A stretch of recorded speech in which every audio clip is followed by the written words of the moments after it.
rich oppressing the not so rich. No one inside to help you save you. You want to help yourself. You want to help yourself.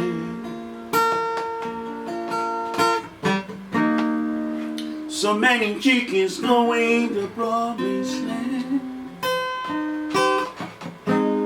Sometimes you send prophets to wonder,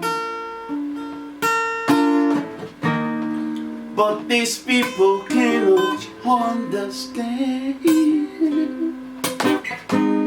Beware of man leads to destruction. You are to help yourself. You are to help yourself. So many people going the wrong way. Sometimes you send prophets to wonder, but these people cannot understand. Beware of man leads to destruction. So when you say no righteousness, they say the man of God is too. You are to help yourself. Lord, you have to help yourself. Lord, you have to help yourself. You have to help yourself. Oh, you have to help yourself.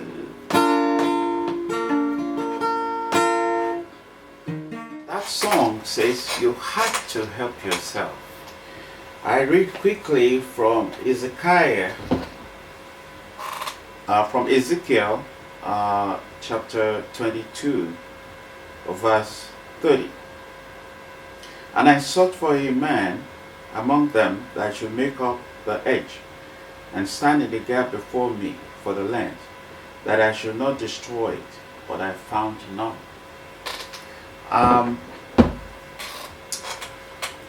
The song is about God looking down, and the first verse says, sometimes when God looks down from heaven, his heart bleeds for what he sees, because the rich is oppressing the not so rich, and it's a song about help, so that God had to stand up and provide help by himself.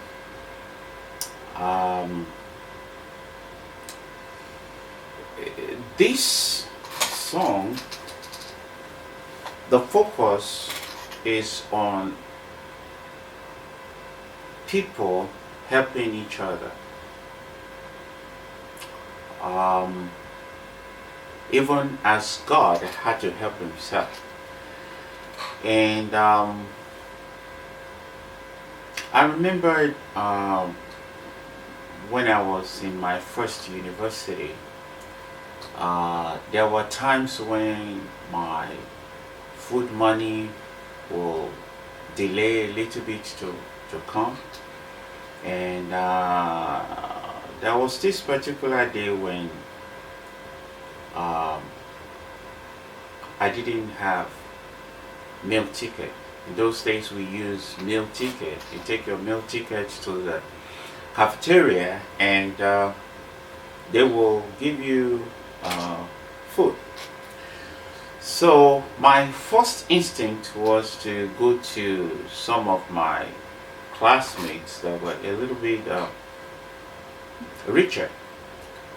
And I made sure I didn't go to an unbeliever. I went straight to a Christian classmate.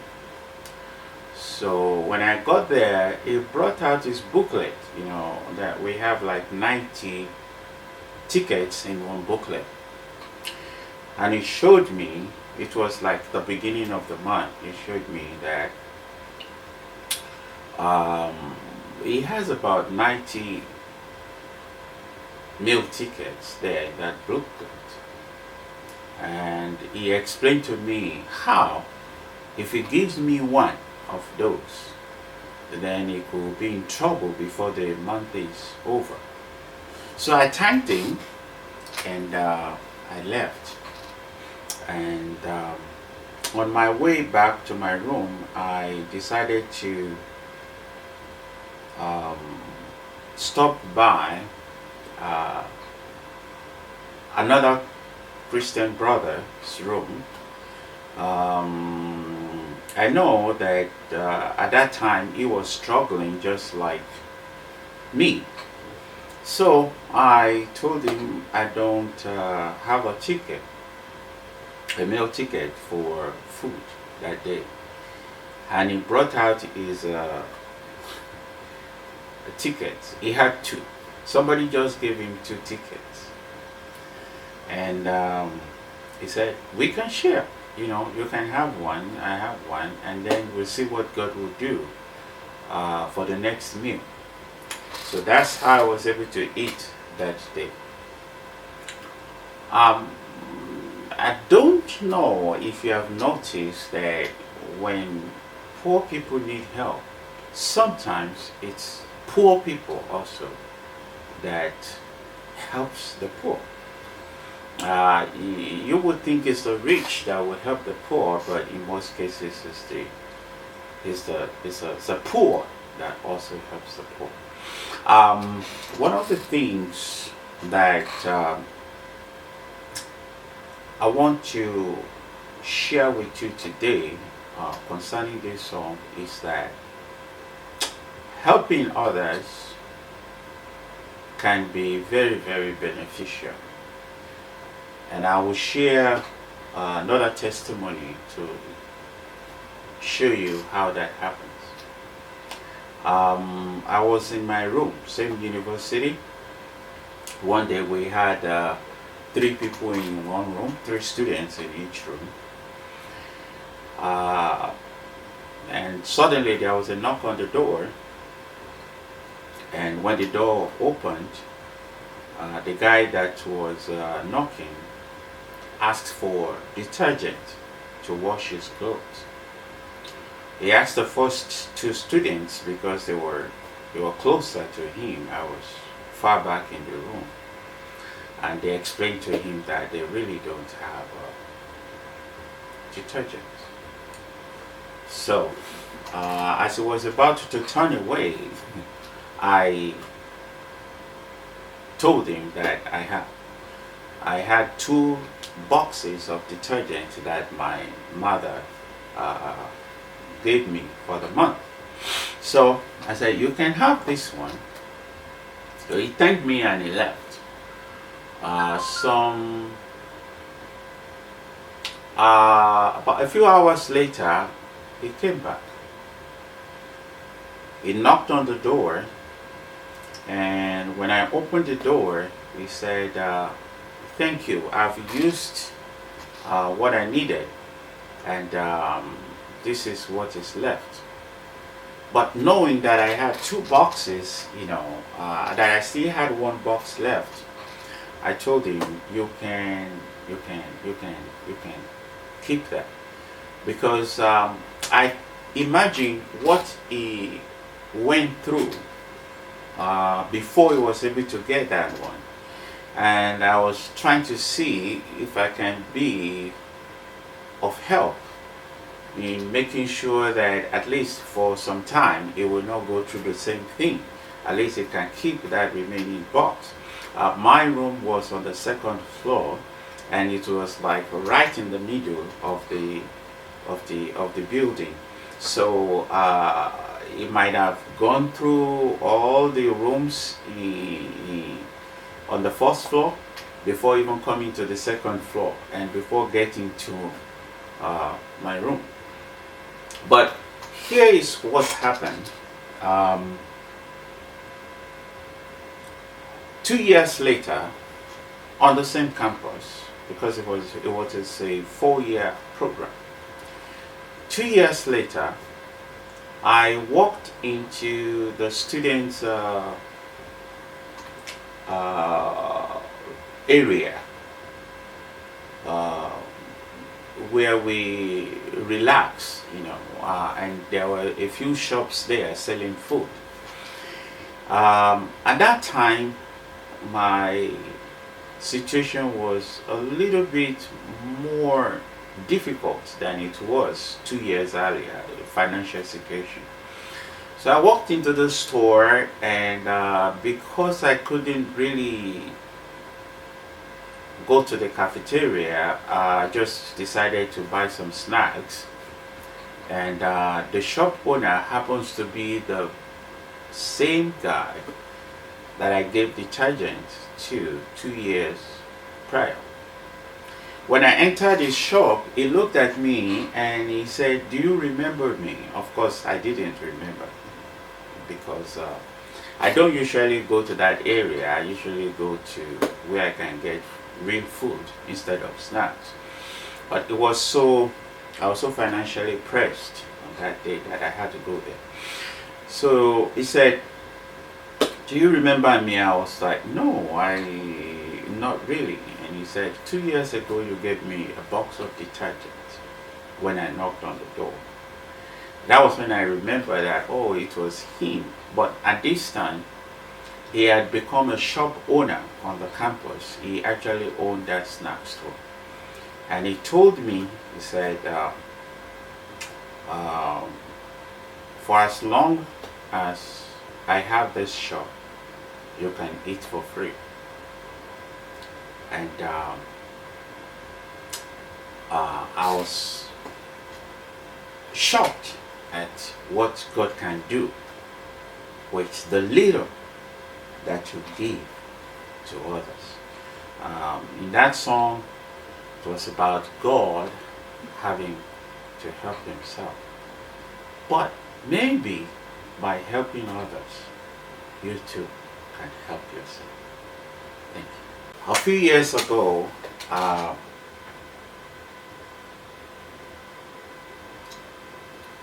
I was just busy doing regular things when the phone rang. It was a lady that was calling from the hospital. This was in Hong Kong. She had read about a little girl that was paralyzed, that God healed through our ministry in Hong Kong. And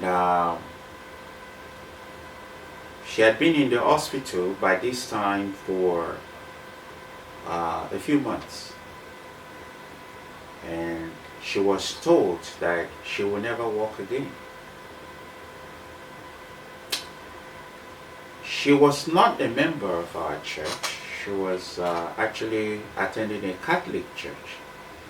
But when she read the testimony of that little girl that was paralyzed, that God healed, she decided that that God that healed that little girl can also heal her. So she called and she asked if we can come and pray with her. She worked as a domestic helper in Hong Kong. She was from the Philippines. And on Sundays, when they are free to go out, she normally go to a martial arts place to practice. And one day she took a fall. She didn't know that it was very serious. She just thought it's another fall. And by the time she got to the hospital, they realized that she has damaged a lot of things. And that time, she was also pregnant. And so the first thing that the doctor recommended was to remove the baby because of the procedure that they had to do. So they removed the baby. And unfortunately, after removing the baby, they realized that the procedure they were thinking of doing will not help. So she had lost the baby and she was still paralyzed on the bed. But in the midst of all that, she kept telling her doctor that she believed she will walk out of this place, out of this hospital. And her doctor, according to her, always told her that there is no miracle that can make that happen, okay? So she called, and when she called, when I get calls like that, I just want to jump in and just pray. But I realized that it's only God that heals. It's not. There's no prophet that can, or pastor that can heal by himself. So I decided to pray that day and listen to what God will say before going to the hospital. And after praying, the Spirit of God told me that after praying with her at the hospital, walk with her before you leave the hospital. And so next day, jumped on the bus, went straight to the hospital. The hospital was on the other side of Hong Kong. There is the Hong Kong Island and there's the Tsim Sha Tsui area. So went there and spent some time with her, shared the scriptures with her, and I prayed with her. But before I could leave that day, I remember God said, walk with her before you leave. So I told her we're going to take a walk before I leave. And she smiled because she knew that that was practically impossible. So she sat up on the bed and I tried to get her to stand up so she can walk with me. But there were no, she couldn't stand up. So I literally carried her.